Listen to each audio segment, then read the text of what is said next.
அனைத்துலக உயிரோடை தமிழ் வானொலி மற்றும் இலக்கு மின்னிதழ் நேயர்களுக்கு வணக்கம். இது அரசியல் களம். இன்றைய அரசியல் களத்திலே எங்களுடன் உரையாடுவதற்கு நாங்கள் மதிப்புக்குரிய திருமிகு காதர் மாஸ்டர் அவர்களை அழைத்து வந்திருக்கின்றோம். வணக்கம் மாஸ்டர். வணக்கம் ஸ்டீவன். வணக்கம் உயிரோடை நேயர்களே. இன்றைக்கு சமகாலத்தில் நாங்கள் மிக ஒரு முக்கியமான விடயத்தை பேச வேண்டு யோசிச்சு நாங்கள் இந்த மே மாதம் பெய்ஜிங் பார்த்தீங்கன்னு சொன்னால் ஒரு அல்லோலப்படுகின்றது. பெரிய பெரிய விருந்தினர்கள் எல்லாம் வந்து செல்கின்றார்கள். அந்த வகையில் ஈரானுடைய வெளிநாட்டு அமைச்சர் போயிருக்கிறார். அதைத் தொடர்ந்து ட்ரம்ப் போயிருக்கிறார். இப்பொழுது பூட்டின் அங்கே நிற்கிறார். அவர் நான் நினைக்கிறேன் இன்று நேற்று கிளம்பி இருக்க மாஸ்கோவுக்கு போயிட்டார் என்று நினைக்கின்றேன். இந்த வரவுகளையும் ஷி ஜின்பிங்கினுடைய இந்த டிப்ளமசி, அதாவது பெய்ஜிங்கினுடைய டிப்ளமசி இதில் பார்க்கும் பொழுது சைனா ஒரு டிப்ளமசின்ற சென்டராக மாறுதா, அல்லது இப்போ நீங்கள் ட்ரம்பை கூட பார்த்தீங்கன்னு சொன்னால் சீனா அவரை இன்வைட் பண்ண இல்லை, அவரைத்தான் கேட்டு அங்கே சைனாவுக்கு போயிருக்கிறார். அப்படி என்றால் இந்த மும்முனை அரசியல் இல்லை வல்லரசுகள் என்று பார்த்தோம்னு சொன்னால் சீனா, அமெரிக்கா, ரஷ்யா. அப்போ இந்த மும்முனை அரசியலில் இன்று பெய்ஜிங்கினுடைய ஸ்ட்ராட்டஜி, அவங்களுடைய வியூகம் என்ன, இங்கே என்ன நடைபெறுகின்றது? பெய்ஜிங் அமெரிக்காவையும் ரஷ்யாவையும் ஒரே மாதிரி தான் அவர்களை பார்க்கின்றார்களா? ஒரே மாதிரியான விடயங்களில் தான் அவருடைய கருத்துக்கள் பேசப்படுகின்றனவா?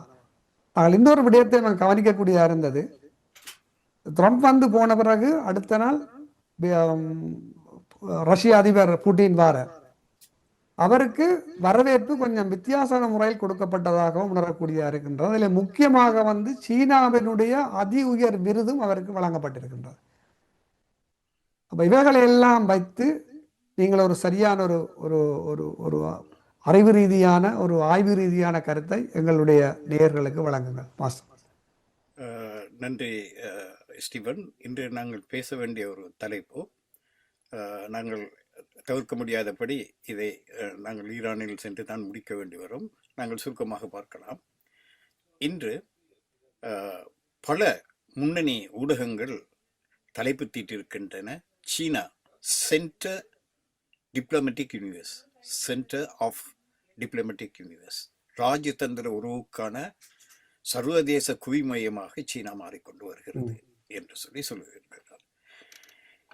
இங்கே சென்டியாகோ ஸ்டேட் யூனிவர்சிட்டியை சேர்ந்த விரிவுரையாளர் ஒருவர், மைக்கேல் அலெக்சிவ் என்பவர் சொல்லியிருக்கிறார், வேர்ல்ட் பொலிட் பீரோ, அதாவது உலகத்தின் உலக நிகழ்வுகளை தீர்மானிக்கின்ற ஒரு மையமாக சீனா மாறிக்கொண்டு வருகிறது என்று சொல்கிறது. அமெரிக்காவை ஒரு பல்கலைக்கழகத்தை சேர்ந்தவர்கள். இந்த நிலைமை இந்த சிறிது காலத்துக்குள் ஏற்பட்டிருக்கிறது. நீங்கள் பார்க்கலாம், 2017 ட்ரம்ப் சீனாவை பற்றி பேசாத பேச்சு கிடையாது. கோவிட் வந்தபோது சீனா வைரஸ் என்று சொன்னார். சீனா தான் எங்களுடைய பொருளாதாரத்தை கொள்ளையடித்து விட்டது, எங்களுக்கு எதிரி அவர் தான் என்று சொன்னார். அதே கொள்கையை பைடன் தொடர்ந்தார். இவர் வந்த பிறகு பொருளாதாரம் ஏனைய உலகங்களை விட, ஏனைய நாடுகளை விட மிக அதிகமான டாரிஃப் வரியை அமெரிக்கா சீனா மீது தான் விதித்தார். ஆனால் அவ்வளவையும் மீறிக்கொண்டு இன்று அதே ட்ரம்ப் அங்கே போயிருக்கிறார் என்று சொல்வதுதான் அந்த உலக நிலைமை எப்படி மாறி இருக்கிறது என்று சொல்லி அதை காட்டுகிறது. அதற்கு வருவதற்கு முன்னர் நாங்கள் பார்க்கலாம், இப்பொழுது சீனா இந்த முன்னர் எப்பொழுதும் இல்லாத அளவுக்கு இப்பொழுது இவர்கள் சொல்லுவது போல சென்டர் ஆஃப் டிப்ளமேட்டிக் யூனிவர்ஸ், ராஜதந்திர உறவுக்கான பூகோள மையமாக மாறியிருக்கிறது என்று சொல்வது உண்மைதானா என்று நாங்கள் பார்த்தால், டிசம்பர் மேக்ரோன், அதாவது பெரும் தலைவர்கள் என்று பார்த்தால் மேக்ரோன் அங்கே சென்றார். அவர் சென்றது கடந்த வருடம் டிசம்பர் மாதம்.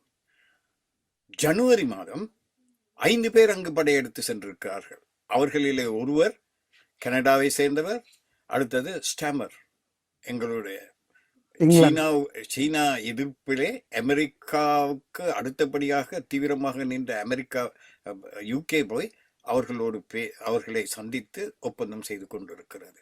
ஸ்வீடன் சென்றிருக்கிறது. அதைவிட எதிரும் புதிருமான நாடுகள் UAE போகிறது, அதன் பிறகு ஈரான் போகிறது, அது போய் சிறிது கால நேரத்திலே அமெரிக்கா போகிறது, அமெரிக்கா போன பிறகு ரஷ்யா போயிருக்கிறது. இதில் குறிப்பிடக்கூடிய விஷயம் என்னவென்றால், இந்த எதிர்மதிமானவர்களும் அங்கு போயிருக்கிறார்கள். இந்த பாதுகாப்பு சபையின் செக்யூரிட்டி கவுன்சிலை சேர்ந்த 5 பேரும், 5 பேர்ல சீனா உண்டு, ஏனைய 4 பேரும் போயிருக்கிறார்கள் இந்த 6 மாதத்துக்குள்ளே. அதே போல இவர்களுடைய வருகையை பார்த்தால் அமெரிக்கா எப்பொழுதுமே சீனாவை ஆரம்பத்தில் இலக்கரணமாக பார்த்தது.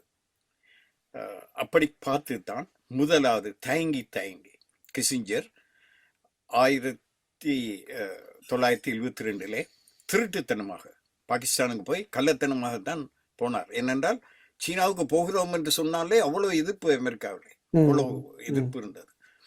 அதன் பிறகு நிக்சன் தான் முதலாவது ஜனாதிபதியாக அங்கு போனார். அங்கு போன பிறகு 8 ஜனாதிபதிகள் அங்கு போயிருக்கிறார்கள். அதில் மிக கூடுதலாக போயிருக்கிறவர் W. புஷ் 4 தடவை போயிருக்கிறார். அதற்கடுத்த பிறகு அடுத்தபடியாக ஒபாமா 3 தடவை போயிருக்கிறார். அதற்கடுத்தபடியாக ட்ரம்ப் தான் 2 தடவை போயிருக்கிறார். இதிலே வேடிக்கை என்னவென்றால், அமெரிக்க ஜனாதிபதிகள் 8 பேர் இந்த 72ஆம் ஆண்டுக்கு பிறகு போயிருக்கின்ற சமயங்கள் அனைத்தையும் கூட்டினாலே ஒரு 15 தடவை தான் வரும். ஆனால் புட்டின் 40 தடவை போயிருக்கிறார். 40 தடவை வரை சந்தித்திருக்கிறார். 25 தடவை சைனாவுக்கு போயிருக்கிறார். ஷி ஜின்பிங் அப்படியானால் எங்களை பார்க்கலாம், முன்னர் அமெரிக்கா அல்ல சீனாவுக்கு சீனா அமெரிக்காவை எதிரியாக கருதவில்லை, சோவியத் யூனியனை தான் எதிரியாக கருதியது 91 வரைக்குமே. அதன் பிறகு நிலைமை மாறுபட்டு இப்பொழுது நாங்கள் பார்க்கலாம் பூகோள நிலைமை இப்படி மாறி இருக்கிறது என்று. அதே போல இன்று சீனாவை நோக்கி இவர்கள் வருவதற்கு காரணம் சீனாவின் அணுகுமுறை தான் பிரதான காரணம். அவர்கள் பொருளாதாரத்தில் கடைபிடிக்கும் கொள்கை அவர்களுக்கு வெற்றி அளித்திருக்கிறது. அவர்களுக்கு வந்த சவால்களை எல்லாம் அவர்கள் ஸ்ட்ராட்டஜிக் சைலன்ஸ் பேஷன்ஸ் சொல்லுவாங்க, மூலோபாய பொறுமை காத்து அவர்கள் கடந்து வந்திருக்கிறார்கள். முன்னர் அவர்களுடைய பொருளாதாரம் ஏற்றுமதி பொருளாதாரத்தில் தான் தங்கியிருந்தது, விசேடமாக மேற்கத்திய நாடுகள். இதை புரிந்து கொண்டு அவர்கள் 2008க்கு பிறகு சீனாவின் வளர்ச்சியை தடை செய்வதற்கு அவர்கள் மெல்ல மெல்ல நடவடிக்கை எடுத்தாலும் 2018க்கு பிறகு அது துரிதம் அடைந்தது.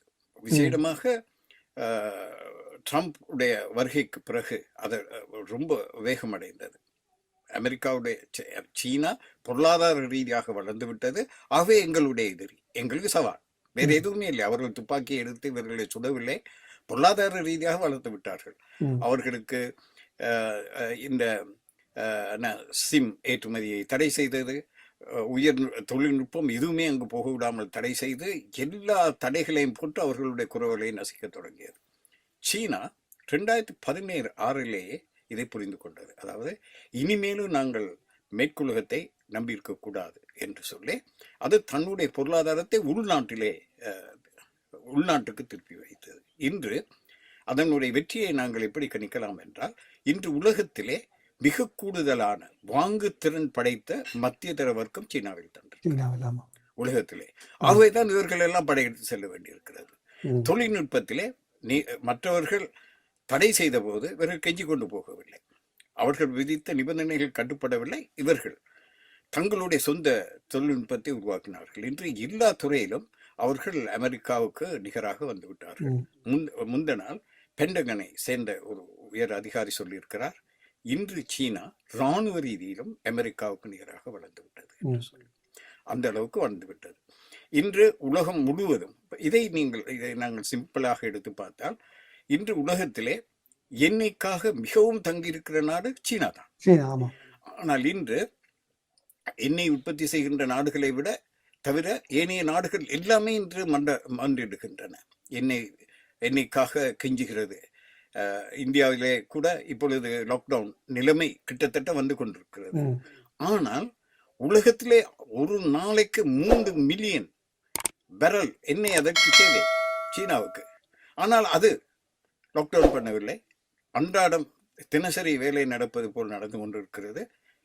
இலங்கைக்கு சொல்லியிருக்கிறது, உங்களே ஒரு இக்கட்டான எண்ணெய் எரிபொருள் நெருக்கடி வந்தால் நாங்கள் உதவி செய்வோம் என்று சொல்லி அது சொல்லியிருக்கிறது. அந்த அளவுக்கு அது கம்பீரமாக நிற்கிறது. ஏனைய நாடுகள் பொருளாதார ரீதியிலே அடிபட்டு விடும்போது அதனுடைய ஜிடிபி 5% உயர்ந்து கொண்டிருக்கிறது. அதனுடைய சர்வதேச வர்த்தகம் இவ்வளவு தடைகளுக்கு மத்தியிலும் 21% அதிகரித்திருக்கிறது. இது சீனாவுடைய அணுகுமுறை தான். சீனா ஒரு புதிய அணுகுமுறையை கடைபிடிக்கிறது. அவர்கள் யுத்தத்திற்கு போவதில்லை. அதாவது இதற்கு முன்னர் வருகின்ற வல்லரசுகள் ஒரு ஹெகமோன், அதாவது ஒரு மேலாதிக்க சக்தியாகத்தான் வரும். இந்த ஒரு மேலாதிக்க சக்தி இருந்தால் அதை விட விஞ்சுகின்ற, இராணுவ ரீதியில விஞ்சுகின்ற மேலாதிக்க சக்தியாக வர முயற்சி செய்யும். ஆகவே அவர் போலீஸ்காரராக இருந்தால் அவரை அடித்து ஒழித்து விட்டு தான் போலீஸ்காரராக அங்கு வந்து குந்தும். ஆனால் சீனா அதனுடைய கொள்கை, அதனுடைய அதை சொல்வார்கள் புதிய ஜனநாயக கோட்பாடு என்று. அவர்கள் யுத்தத்துக்கு போவதில்லை. தங்களை பாதுகாத்துக் கொள்வதற்கு எவ்வளவு பெரிய சக்தி வந்தாலும் தங்களை பாதுகாத்துக் கொள்வதற்கு தயார். ஆனால் மற்றவருடைய யுத்தத்தை, மற்றவர்கள் செய்கின்ற யுத்தத்தில் போய் தாங்கள் தலையை நுழைத்து தங்களை ஒரு சண்டியனாக காட்டிக்கொள்ளுகின்ற முயற்சியை அவர்கள் செய்யவில்லை. இன்று ஒருவர் பேசும்போது சொன்னார், இன்று ஒரு உரையை நான் கேட்டேன். உதாரணத்துக்கு, இன்று 2 யுத்த முனைகளிலே அமெரிக்கா சிக்கிக் கொண்டிருக்கிறது, ரஷ்யா சிக்கிக் கொண்டிருக்கிறது. உக்ரைன் யுத்தத்தில் அமெரிக்கா மறைமுகமாக அந்த யுத்தத்தை தூண்டியது அமெரிக்கா தான். உக்ரைன் யுத்தத்தை அது மறைமுகமாக சிக்கிக் கொண்டிருக்கிறது. மறுபுறத்திலே ஈரான் யுத்தத்திலும் சிக்கிக் கொண்டிருக்கிறது. சீனா சிக்கவில்லை. ஆகவேதான் இவர்கள் அவர்களிடம் போகிறார்கள். ஏதோ ஒரு காரணத்துக்காக போக வேண்டியிருக்கிறது. ஏதோ ஒரு விதத்திலே அவர்கள் தங்கி இருக்க வேண்டியிருக்கிறது. இன்றைக்கு ரஷ்யாவுக்கு அவர்கள் இராணுவத்தை அனுப்பவில்லை. ஆனால் அவர்களை இன்று சீனா இல்லை என்றால் என்றோ ரஷ்யா விழுந்திருக்கும். அவர்களுடைய பொருளாதாரத்தை காப்பாற்றி அவர்களுக்கு தேவையான தொழில்நுட்பத்தை கொடுத்து அவர்கள் சீனா இதை காப்பாற்றி கொண்டு வருகிறார்கள். ஆனால் இராணுவ ரீதியாக அவர்களோடு ஒப்பந்தம் செய்து கொண்டு அவர்களுடைய யுத்தத்தில் இவர்கள் பங்காளியாக போவதில்லை. அதே போலத்தான் ஈரானிலும் அவர்கள் அதே கொள்கையை தான் கடைபிடிக்கிறார்கள். அவை ஒரு ஆய்வாளர் சொல்கிறார், ரஷ்யா பலமடைந்தால் ஐரோப்பா பலவீனப்பட்டு போகும். ரஷ்யா பலவீனப்பட்டு போனால் அது சீனாவுக்கு ஆபத்தாக போய்விடும். இந்த நிலைமையிலே ரஷ்யாவை அதை எந்த விதத்திலும் சீனா கைவிடாது. சீனா அது சீனாவுடைய நலனுக்கே நேரடியாக ஆபத்து. இதே நிலைமை தான் ஈரானிலும் இருக்கிறது.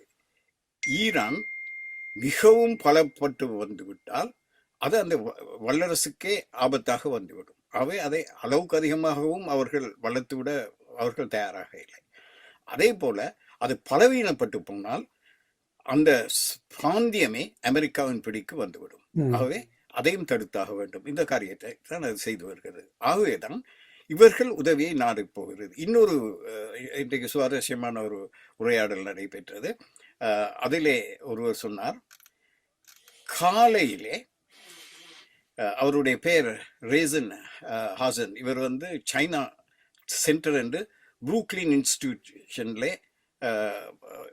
இந்த சீனா பற்றிய படிப்புக்கான பொறுப்பு அதிகாரியாக இருக்கிறார், நிபுணராக இருக்கிறார். அவர் சொல்கிறார், காலையிலே உக்ரைன் போய் சீனாவிலே ட்ரோனுக்கான மூலப்பொருட்களை வாங்குகிறது. பின்னேரம் ரஷ்யா போய் அதே கம்பெனியிடம் அந்த மூலப்பொருட்களை வாங்குகிறார். இன்று எல்லா நாடுகளுக்கும் ஏதோ ஒன்று வாங்குவதற்கு யுத்தம் செய்வதாக இருந்தாலும் கூட அமெரிக்கா கூட சைனா இல்லாமல் முடியாமல் இருக்கிறது.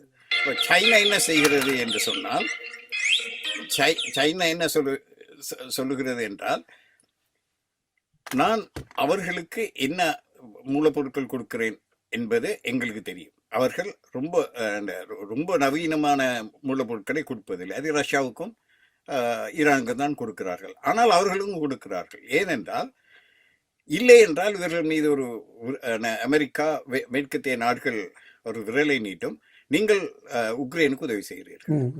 இந்த யுத்தத்திற்கு நீங்கள் தூபம் போடுகிறீர்கள் என்று சொல்வார்கள். நான் உங்களுக்கும் தானே தருகிறேன், ஆனால் இவர்களுக்கு கொடுப்பது என்ன, அவர்களுக்கு கொடுப்பது என்ன என்பது சைனாவுக்கு தான் தெரியும். இப்படித்தான் அவர்களுடைய அந்த இது நிகழ்வு நடந்து கொண்டிருக்கிறது. ஆகவே இன்று நாங்கள் சுருக்கமாக நான் நினைக்கிறேன் இந்த விளக்கம் இவ்வளவு கதைத்தது போதும் என்று நினைக்கிறேன். ஏனென்றால் இன்று சீனா 2 விஷயத்தை நான் சொல்ல வேண்டும். ஒன்று, ட்ரம்ப் 18 சிஇஓக்களோடு போனார். உலகத்தின் மிகப்பெரிய பணக்காரர்கள். ஆனால் ஒரு ஒப்பந்தத்தை கூட அவர்களோடு செய்து கொள்ளவில்லை. இந்த மன வருத்தம் ட்ரம்புக்கு இருந்தபடியால் ட்ரம்ப் இவர்களை எவ்வளவு அவமானகரமாக நடத்தினாலும் இந்த பூட்டினுக்கு கொடுத்த அதே அளவு மரியாதை அவர்களுக்கு கொடுத்தார்கள். ஆனால் அந்த பாடி லாங்குவேஜ், அந்த மொழி, உடல் மொழியை படிக்கும்போது ஒரு மனோதத்துவ உறுப்பினர் சொல்கிறார், நீங்கள் ட்ரம்புக்கு ஜின்பிங் கை கொடுத்ததை நீங்கள் பாருங்கள், அவரோட கை இப்படி மேலாகத்தான் இருக்கும், அவருடைய கையை கீழே வைத்து தான் கொடுத்தார். ஆனால் இவருக்கு கை கொடுக்கும் போது நேராக கொடுத்தார். அதிலே நான் தான் உன்னை விட பெரியவன் என்பது போல ஒரு எண்ணம் இருக்கவில்லை, நட்பு இருந்தது. இன்னொரு விடயத்தை மாஸ்டர் மன்னிக்கணும், அதில் இன்னொரு விடயத்தை நீங்கள் கவனித்திருப்பீங்களான்னு நினைக்கிறேன். அந்த ஷி ஜின்பிங்கும் ட்ரம்பும் இருந்து பேசுகின்ற அந்த கதிரை ஒரு ஏற்றத்தாழ்வாக இருந்தது. ஷி ஜின்பிங் இருந்த கதிரை உயரமாகவும், ட்ரம்ப் இருந்த கதிரை கொஞ்சம் பதிவாக இருந்தது. இதுவும் பெரிய அளவில் என்று ஒரு அந்த அரசியல் மட்டத்திலே பேசப்படுகின்றது. அது அப்படித்தான் சொல்லப்பட்டது. ஆனால் அதில் உண்மை இல்லை. 2 விஷயங்களிலே உண்மை இல்லை. ஒன்று, அந்த கதிரை, அதே கதிரையில் தான் பூட்டினும் உட்கார்ந்திருந்தார். ட்ரம்ப் கொடுத்தவர் அவருடைய எடை, அவர் நிறைய மாட்டிறைச்சி சாப்பிடுபவர், அவருடைய எடை அதிகமாக என்றபடியால் தான் அந்த குஷன் கீழே போனது என்பதுதான் உண்மை என்று சொல்லி விஷயம் தெரிந்தவர்கள் சொல்லுகிறார்கள். அதே போல இந்த ட்ரம்ப் போனது சூட்டோடு சூடாக இவர் போனார் என்பதும் உண்மை இல்லை. ஏனென்றால் ட்ரம்ப் அங்கே போவதற்கான தினம் மார்ச் மாதம் குறிக்கப்பட்டிருந்தது. அவர் அதை ஒத்தி போட்டார். ஏதோ ஒரு வெற்றியோடு தான் சீனாவை ஒரு வெற்றி மாலையை சூடி கொண்டு சந்திக்கிறேன் என்பது போல அவர் ஒத்தி போட்டார். நீங்கள் சொன்னது போல அவரே தான் கெஞ்சி கதிரி அங்கு வந்தார். ஆனாலும் அவருக்கு அப்படி ஒரு வெற்றி செய்தியோடு வர கிடைக்கவில்லை. அவைதான் 18 சிஇஓக்களை கூட்டிக் கொண்டு வந்தார். அவை முன்கூட்டியே, அதாவது இவர் புட்டின் வந்த தினம் சீனாவும் அமெரிக்கா ரஷ்யாவும் தங்களுடைய நட்புறவை புதுப்பித்துக் கொண்ட 25 வருடத்தை குறிக்கின்ற நாள். அவைதான் அந்த 25 வருடங்களிலே ரஷ்யாவுக்கும் இவர்களுக்கும் இடையிலான உறவை பற்றிய ஒரு சின்ன மியூசியமே அமைத்திருக்கிறார்கள். ஒவ்வொரு படம் இவரை பார்த்து எங்கே நாம் சந்தித்தோம் என்று படங்களை போட்டு ஒரு தனியான கூடத்தை அமைத்திருக்கிறார்கள். ஆகவே தான் இது அண்மையிலே வந்தது, அடுத்தடுத்து வந்ததே தவிர அது இது போட்டுக்கொண்டு ட்ரம்ப் வரவில்லை. அவை இந்த 2 விஷயமும் அந்த வியாபார ஒப்பந்தங்களையும் பார்த்தீர்கள்னு சொன்னா ரஷ்யாவுடன் கிட்டத்தட்ட $200 பில்லியன் மேலான வியாபார ஒப்பந்தங்கள் போடப்பட்டதாக சொல்லப்படுகின்றது. உண்மைதான். 40 ஒப்பந்தங்கள் செய்து கொண்டிருக்கிறார். 40 ஒப்பந்தங்கள். அதை புட்டின் தன்னுடைய வாயாலும் சொன்னார். ரஷ்யாவோடு அமெரிக்காவோடு ஒரு ஒப்பந்தமும் செய்து கொள்ளவில்லை. ஆனால் இன்று வெஸ்டர்ன் மீடியாக்கள் ஒன்றை பிரச்சாரம் செய்கின்றன. இவர்கள் பெரிதும் எதிர்பார்த்து ரஷ்யா சென்றது அந்த சைபீரியா வழியாக கேஸ் குழாய் அமைக்கின்ற, அதைத்தான் நான் கேட்கின்றேன். அது அறிஞர் என்னன்னு சொன்னால், அந்த கேஸ் லைன் போறதுக்கு ஷி ஜின்பிங் அதில் கையொப்பம் விடவில்லை என்று அறிந்தோம். அது உண்மைதான். என்னென்றால் அதைத்தான் என்ன காரணத்துக்காக வெஸ்டர்ன் மீடியாக்கள் அதை கொஞ்சம் தூக்கி பிடிக்கின்றன. அந்த ஒப்பந்தம் மாத்திரம் கைச்சாத்தாகவில்லை, வைத்திருக்கிறார்கள். அதற்கு காரணம், முன்னர் இவர்கள் பேச்சு தொடங்கும் போது எண்ணெயுடைய விலை வித்தியாசமாக இருந்தது. இப்பொழுது இந்த யுத்த காரணமாக எண்ணெய் விலை அதிகரித்திருக்கிறது. இப்பொழுது இந்த ஒப்பந்தம் செய்வதாக இருந்தால் இப்போதைய விலையில் தானே அதை குறிப்பார்கள். குறிக்கும் போது சீனாவுக்கு அது பெருத்த நட்டத்தை கொண்டு வரும். ஏனென்றால் அந்த குழாய் அமைப்பது சைபீரியா வழியாக, அதாவது ரஷ்யாவுக்கும் சீனாவுக்கும் இடையிலான நில தொடர்பு இருக்கிறது. 2400 மைல் அவர்களிடம் இருக்கிறது. ஆனால் சைபீரியாவோடு வருவதாக இருந்தால் மங்கோலியா வழியாகத்தான் வர ஆமா வேண்டும், இன்னும் ஆமா ஆமா அல்லது சுத்தி கொண்டு வர வேண்டும். அது பெரும் செலவாகும். ஆமா அப்படி வரும்போது கூட முழு சைபீரியாவையும் ஊடெடுத்து கொண்டு வர வேண்டும், பெரும் அளவு பொருளாதார செலவாகும். அப்ப அந்த குழாய்க்கான செலவு, பாதுகாப்பும் வேண்டும் என்றால் கட்டாயம் இன்னொரு நாடு ஊடாக வரும்போது. ஆ அப்ப அப்ப அமெரிக்கா ஏதாவது ஒரு தில்முடு வேலைகள் செய்யலாம். இவை எல்லாவற்றையும் அவர்கள் கருத்தில் கொண்டு கொஞ்சம் இன்னும் ஆராய வேண்டி இருக்கிறது ம் என்று சொல்லி ம் ம் சொன்னார்கள். ம் இதுதான் ம் காரணம். அது நிராகரிக்கப்படவில்லை. ம் அது இன்னும் அஜெண்டாவில் இருக்கிறது, இன்னும் அதை ஆராய வேண்டி இருக்கிறது என்று சொல்லியிருக்காங்க. இதுதான் நடந்த விடை. ஓ. இப்ப இந்த தலைவர்களுடைய வருகையில வந்து இப்ப இடைக்குள்ள இப்ப இந்த ஈரானுடைய பிரச்சனை கொண்டு அதுவும் பார்க்கப்பட வேண்டும். நாங்கள் எப்படியும் அந்த சீனாவை பேசும் பொழுது ஈரானை தவிர்த்து பேச முடியாது. என்றால் சீனா அந்த அளவுக்கு வந்து ஒரு அங்கே ஈரானுடைய தொடர்புகளும் அவருடைய எண்ணெய் வளங்களுக்கு முக்கிய நாடாக இருப்பது வந்து சீனா. அப்ப இந்த சீனாவினுடைய பிரச்சனை ரெண்டு பிரச்சனை மாஸ்டர். ஒன்று இந்த சீனா ஈரான் போர், இப்போ அமெரிக்காவுக்கும் ஈரானுக்கும் நடைபெறுகின்ற யுத்தம். மற்றது வந்து ரஷ்யாவுக்கும் உக்ரைனுக்கும் இடையே நடைபெறுகின்ற இந்த யுத்தம். அந்த இரண்டு யுத்தங்கள் பற்றி ஏதாவது பேசப்பட்டதா? அப்படி பேசப்பட்டிருந்தால் என்ன முடிவுகள் எடுக்கப்பட்டது என்பது பற்றி ஏதாவது உங்களுக்கு சொல்ல முடியுமா? இந்த ரெண்டையும் பற்றி நிச்சயமாக பேசப்பட்டது. ஏனென்றால் ட்ரம்ப்பும் ஜி ஜின்பிங்கும் 2 மணித்தானங்கள் பிரத்யேகமாக பேசியிருக்கிறார்கள். ம் என்ன பேசினார்கள் என்று வெளியே வரவில்லை. ஆனால் அங்கே கசிகின்ற செய்திகள் இந்த 2 விடயத்தையும் பற்றி பிரதானமாக பேசியிருக்கிறார்கள். ம் அதிலே சீனா சொல்லியிருக்கிறது, ஹோமோஸ் நீரிணை திறக்கப்பட வேண்டும், அது பொது நீரிணையாக இருக்க வேண்டும் முன்னரை போல.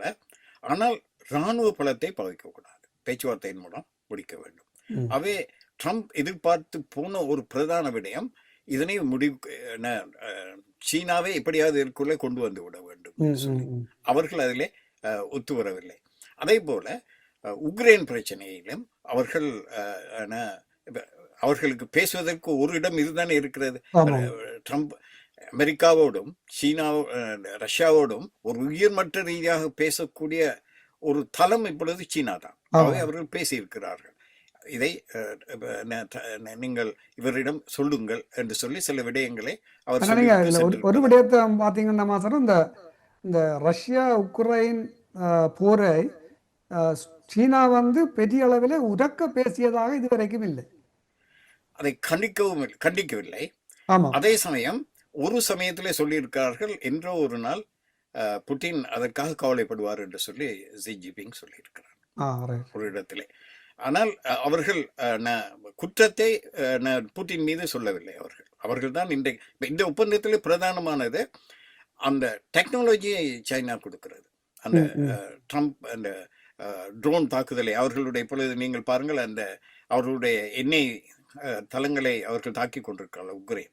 அதை தடுப்பதற்கும் ட்ரோன் அதை கவுண்டர் ட்ரோன் Counter attack. டெக்னாலஜியையும் அவர்கள் ஆ, கொடுக்கிறார்கள். ஆமா அதுதான் அந்த 40 ஒப்பந்தங்களிலே பிரதானமாக அவர்கள் பெற்ற இந்த தடவை தான் அவர்கள் அதற்கு உடன்பட்டிருக்கிறார்கள். அவை ம் என்னென்றால், முதலில் சொன்னது போல தான் அந்த அமெரிக்கன் அவர் சொன்னது உண்மைதான். ரஷ்யா விழுவதை சைனா விரும்பவில்லை. அதே சமயம் அவர்களுடைய யுத்தத்திலே போய் தாங்கள் சிக்கிக்கொள்ளவும் அவர்கள் இல்லை. ஆமா தயாராக ஆமா இல்லை. ஆமா இதுதான் நிலைமை. ஆமா. இப்பொழுது நீங்கள் கேட்ட கேள்வி ஈரான் யுத்தத்தை பற்றி என்ன. இந்த ஈரான் யுத்தத்தை நாங்கள் முதலில் சொன்னதை தான் சொல்கிறேன். அதிலிருந்து உண்மையிலே வித்ட்ரோ பண்ண வேண்டுமானால் ட்ரம்பால் முடியும். ஆனால் அவருக்கு அந்த இல்லை நோக்கம். அவருக்கு அந்த டென்ஷனை வைத்து அதிலே ஆதாயம் அடைகிறார்கள். ம் ம் ஒன்று இன்று அங்கு இருக்கின்ற பெட்ரோலிய முதலாளிகள், அமெரிக்காவில் இருக்கின்ற பெட்ரோலிய வியாபாரிகள் பெருமளவு லாபம் சம்பாதித்துக் ஆமா கொண்டிருக்கிறார்கள். அமெரிக்காவுக்கு பெருமளவு லாபம் இருக்கிறது. ஆகவே இந்த விலை உயர்ந்திருக்க வேண்டும். ஆனால் கட்டுமீறி போகக்கூடாது. அந்த விலையும் கட்டுமீறி போகக்கூடாது, யுத்தமும் கட்டுமீறி போகக்கூடாது. அவர்கள் வாட்சிங், அதுதான் அவர்கள் பல உத்திகளை ஆராய்கிறார்கள், பல முயற்சிகளை செய்கிறார்கள். அரபு நாடுகளை இழுத்து விடுவோமா, அவர்களை பிரித்து விடுவோமா என்று முயற்சி செய்கிறார்கள். அதில் ஓரளவுக்கு வெற்றி பெற்றிருக்கிறார்கள். ஆனால் இழுத்து விடுவதில் வெற்றி பெறவில்லை. யுஏஇ இன்று பிரிந்து போய்விட்டது தானே. ம் அதே ம் போல எப்படியாவது ஐரோப்பிய நாடுகளை இதற்குள்ளே கொண்டாந்து சிக்க வைக்க வேண்டும் என்று பார்க்கிறார்கள். அல்லது அசர்பைஜானிலிருந்தோ அல்லது குர்திஸ்தானிலிருந்தோ ஒரு காலால் படையை அனுப்பி ஒரு பெரிய தாக்குதலை செய்வோமா, அல்லது அங்கு ஒரு கிளர்ச்சியை ஏற்படுத்துவதற்கு மொசாட் மூலமாக ஒரு சதி செய்வோமான்னு பல ஆப்ஷன்களை அது பார்க்கிறது. ஆனால் எல்லாமே ஈரான் தவிடுபொடியாக்கி கொண்டு வருகிறது. எல்லா அமெரிக்காவுக்கு தோல்வியாக தான் முடிகிறது. எல்லாம் தோல்வியாகத்தான் முடிகிறது. ஆகவே மற்றது இப்பொழுது ஹஜ் பெருநாள் வருகிறது, இன்னொரு கிழமை தானே இருக்கிறது. அது வரைக்கும் பெரிய தாக்குதல்கள் நடக்கப்பெற போவதில்லை. அவை இவர் என்ன செய்கிறார் என்றால் மார்க்கெட்டை மெனிப்புலேட் பண்ணுகிறார். தாக்க போகிறேன் என்றவுடன் மார்க்கெட் குறையும், இல்லை சமாதானம் சொல்லி திடீரென்று சொன்னவுடன் மார்க்கெட் போகும். இப்படியும் தான் அவரும் பணம் சம்பாதிக்கிறார், அவருடைய நண்பர்களும் சம்பாதிக்கிறார்கள். அவை ஏதோ ஒரு வழி திறக்காதா என்ற ஏக்கத்தோடு ஒரு பக்கத்திலே ஈரானையும் இஸ்ரேலையும் வைத்துக்கொண்டு யாராவது கொஞ்சம் கூட்டாளிகளையும் வைத்துக்கொண்டு ஏதாவது செய்யலாமா. நேரடியாக அமெரிக்கா இப்பொழுது போவதற்கு பல தடவைகள் யோசிக்கும். ஏனென்றால் ஈரான் முன்னரை விட தயாராக இருக்கிறது. இப்பொழுது யுத்தம் யாருக்கு தேவை என்றால் ஈரானுக்கு தான். அவர்கள் சொல்ல, நீ வா தொடங்கு, நான் உன்னை இந்த தடவை, போன தடவை நான் ஹோமோஸை மட்டும்தான் மூடினேன், இனி சுவேஸை மூடுவேன், மலாக்காவை மூடுவேன். இன்று ஒரு உறுதியாக கிடைத்த செய்திகளின்படி ஈரான் அரசு ஒட்டுமொத்த ஈரானிய மக்களுக்கும் ஆயுத பயிற்சியை கொடுக்கிறார்களா?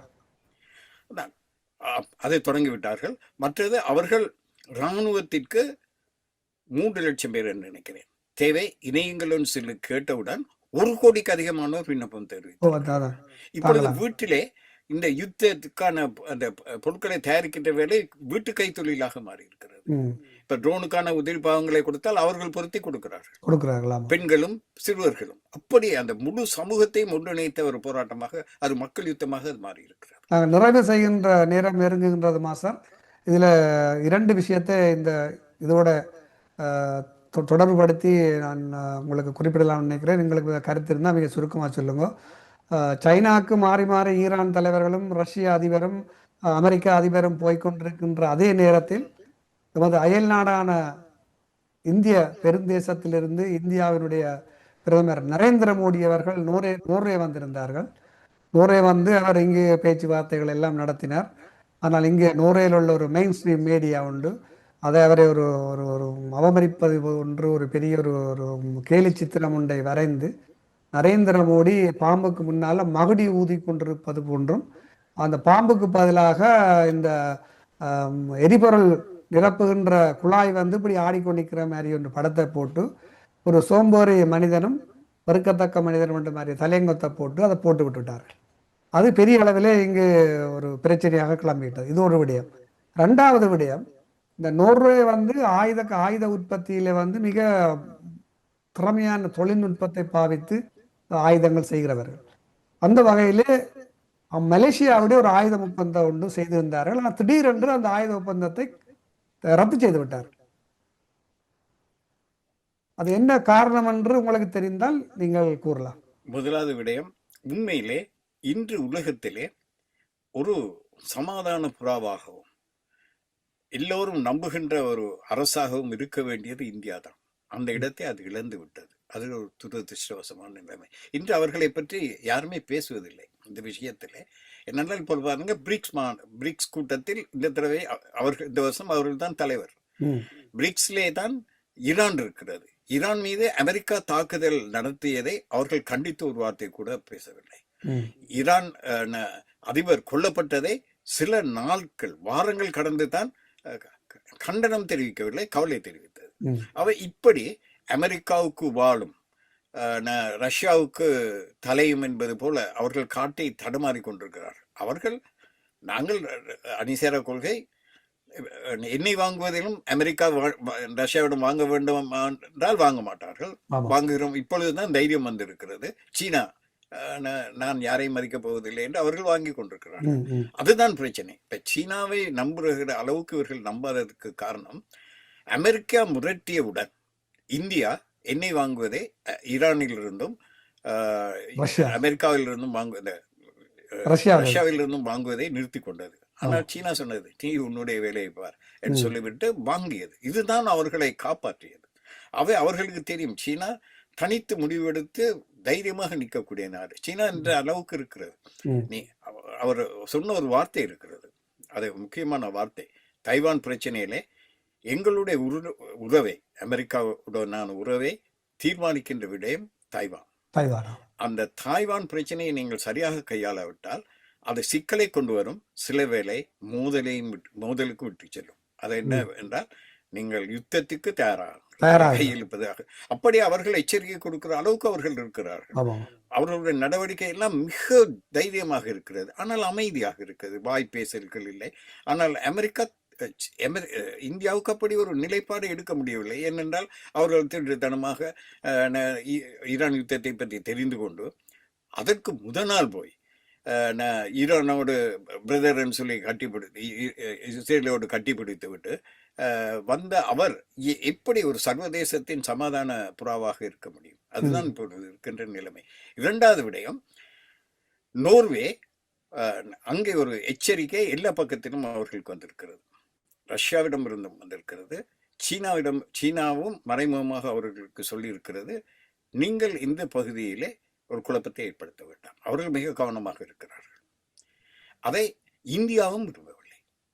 ஏனென்றால் ஒரு மேற்குலகத்தின் ஒரு இராணுவ பிடி இந்தியா இவர்களிடமிருந்து பாரிஸ் பிரான்சிலிருந்து தொழில்நுட்பத்தை பெற்றுக்கொள்கிறது, அதெல்லாம் செய்யலாம். ஆனால் ஏனைய நாடுகள் செய்யக்கூடாது என்பதிலே அவர்களும் கவனமாக இருக்கிறார்கள். அவை இந்த அழுத்தம் ஒரு காரணம். இந்த ஒரு எல்லாவற்றையும் விட மலேசியா இப்பொழுது ஒரு யதார்த்தம் புரிந்துவிட்டது. இப்பொழுது மேற்குலகத்தை நம்புவதற்கு யாருமே தயாராக என்றால் அவர்கள் தளங்களை கிழக்கிலே வைத்திருக்கிறார்கள். அடி வாங்கியவுடன் அவர்கள் சுருட்டி கொண்டு ஓடினார்கள். என்ன காசை அதுவரைக்கும் காசை வாங்கி கொண்டு சம்பாதித்து விட்டு ஓடினார்கள். அவை இப்பொழுது அந்த கிரெடிபிலிட்டி, அந்த நம்பிக்கையை மேற்குலகம் இழந்து விட்டது என்பதை தான் அது காட்டுகிறது. நல்லதுமா சார், நாங்கள் 25 நிமிடம் பேசுவதாக அப்படி கொடுத்தோம். நாங்கள் அரை மணி நேரம் பேசிவிட்டோம். ஆனால் நல்ல விடயங்களை பேசியிருக்கோம். சமகால அரசியல், அப்புறம் ஆக மொத்தம் நாங்கள் இப்படி பார்க்கலாம். சீனா அந்த பூகோள அரசியல் மையம் என்றது சீனாவை நோக்கி நகர்கின்றது என்பது பற்றி கிட்டத்தட்ட அது ஒரு முடிவாகி விட்டது போல தான் இருக்கின்றது, இல்லையா? இனி அந்த இடத்தை வேறு யார், அந்த இடத்தை சீனா தக்க வைத்துக் கொள்ளும். வேறு எந்த நாட்டுக்கும் அந்த தகுதி இல்லை. அதே போன்று இந்த ஈரானுடைய யுத்தமும் முடிவுக்கு வரக்கூடிய சாத்தியக்கூறுகளும் சமிஞ்சைகளும் தென்படுகின்றன. அமெரிக்கா எல்லா வகையிலும் அவர்களை ஏதோ ஒரு பலவீனப்படுத்துவதற்கு முயற்சி செய்கிறது. அதில் அவர்கள் தோல்வி அடைவார்கள். ஆகவே அங்கே ஒரு சமாதானத்தை கொண்டு வருவதற்கு சீனாவின் உதவியை அவர்கள் நாட வேண்டி வரும். ஏனென்றால் சீனா அமைதியாக பல காரியங்களை செய்திருக்கிறது. 2023 யாரும் எதிர்பார்க்காத அது ஒரு பரம்பரை சண்டை ஈரானுக்கும் சவுதிக்கும். இஸ்லாமிய மத ரீதியான சண்டையாக கூட இருந்தது. இவர்கள் இருவரையும் இணைத்தது சைனா தான். அவை அவர்கள் மௌனமாக சில காரியங்களை செய்கிறார்கள். அவை இப்பொழுது கூட பல காரியங்கள் மௌனமாக நடைபெற்றுக் கொண்டிருக்கின்றன. ட்ரம்பை மௌனமாக்குகின்ற வேலையிலும் சீனா மறைமுகமாக இருக்கிறது என்பதுதான் உண்மை. நல்லதுமா சார், நாங்கள் எங்களோட நேரம் நெருங்கினபடியாக நாங்கள் இத்துடன் நிறைவு செய்வோம். இன்றைய நேரத்தை ஒதுக்கி எங்களுடைய நேயர்களுக்கு உங்களுடைய நேர்காணலை வழங்கியதிட்டு நாங்கள் மகிழ்ச்சி அடைகின்றோம். நன்றி மாஸ்டர். நன்றி, வணக்கம். நன்றி ஸ்டீவன். நன்றி உயிரோடைய நேயர்களே. மீண்டும் சந்திப்போம். வணக்கம். எமது பார்வையாளர்களுக்கு வணக்கம். மக்களின் குரலாய் ஓங்கி ஒலிக்கும் இலக்கு மின்னிதழ் மற்றும் உயிரோடை தமிழ் வானொலி ஆகிய இவ்விரு ஊடகங்களும் உங்களைப் போன்ற எமது நேயர்கள் நண்பர்களின் ஆதரவிலேயே இயங்கி வருகின்றன. மிக குறைந்த வளங்களுடன் பல இடர்கள் மற்றும் தடைகளை தாண்டி பயணிக்கும் எமது ஊடகங்களின் பணிகள் மேலும் வளர உங்களால் முடிந்த நிதியுதவியை வழங்கி இன்னும் காத்திரமான செயற்பாடுகளை முன்னெடுக்க உதவுமாறு மிகவும் பணிவன்புடன் வேண்டி நிற்கின்றோம். உங்கள் பங்களிப்பு உங்களின் உரிமை குரலாய் ஓங்கி ஒலிக்கும். நன்றி.